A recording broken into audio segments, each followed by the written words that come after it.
Is Trump's support really as strong as his bravado would lead you to believe? Joining us now is Noelle Nikpour. She is a Republican strategist. Thanks for being with us, Noelle. You know, I come at this from the perspective, I spent the last 2 weeks at Mar-a-Lago with Trump supporters nonstop. They were there pretty much around the clock. A lot of really nice people, by the way. A lot of them get a really, really bad rap. But to me, they seem totally unwavering in their support. I just talking to them, it seemed like there was no way that they would ever change their mind. Well, you know, you've got to realize that Trump supporter, you know, especially the one that is really, really loyal, is what we call a Trump loyalist. They believe Donald Trump over anything because you've got to realize the fact that they think that Donald Trump is the person that stands between the government that is trying, you know, to overreach in their personal life, that it's trying to take their liberty and their rights away, that Donald Trump represents what's good and what's right in America. So they are loyal to him and they're going to vote for him. They're going to give him their, you know, their last dollar.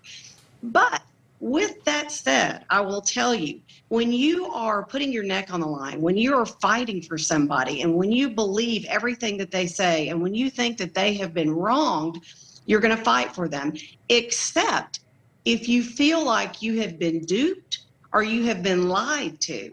Meaning, if there is something that, you know, when everything comes out with maybe either January 6th, or with what comes out with the raid at Mar-a-Lago, or even the Georgia deal where he said, you know, find the votes. Right. If they feel like they have been lied to, that's going to be hard to, you know, to be so loyal and to be so fiercely defending everything that Donald Trump says, because they are going to feel like they got duped. So think about it. What do you think I mean, obviously there's a lot of Republican strategists trying to figure this out right now. What would it take for a loyal Trump supporter to flip?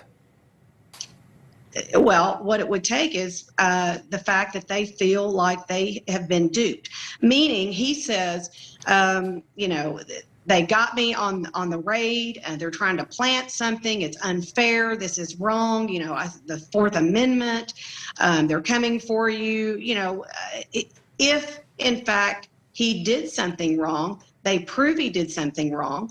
A lot of Trump loyalists may be, not all of them, but some of them. A few of them may peel off because they feel like, I have been out there fighting in the trenches, standing in the rain, voting for him, giving him $1 or $2. Interesting. And he did not come through for me. It looks like he was in the wrong. Let me ask you this. Do you think, Noelle, that fatigue could be a factor here? Because I even know Trump supporters who, when all of this happened at Mar-a-Lago, were just like, oh my gosh, it's in the headlines again, the drama is back, I don't know that I can go through this again, where you know, it's a constant story every day and craziness. I mean, do you think some people who've been loyal to him in the past could just get tired?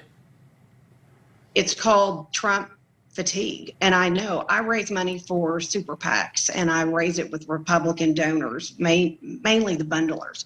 I know for a fact that they have got Trump fatigue, and a lot of people are exhausted with the constant headline and all negative, whether it's, you know, it's a raid, it's January 6th, it's the voter turnout, it's, you know, the crowd size, it's, you know, it's constantly negative, and I think people are exhausted with it. Even Republicans that want, you know, Donald Trump to get reelected and run. And that's why you are seeing things like Ron DeSantis, governor of Florida, appeal to a lot of people because he's got that same kind of Trump bravado, and he can raise money. But yet he is, he's sane. He doesn't do tweets at 3 a.m. and he doesn't have a lot of that legal baggage. Thank you for watching. Go to newsnationnow.com to find NewsNation on your cable provider. And don't forget to click the red subscribe button below to get more of NewsNation's fact-driven, unbiased coverage.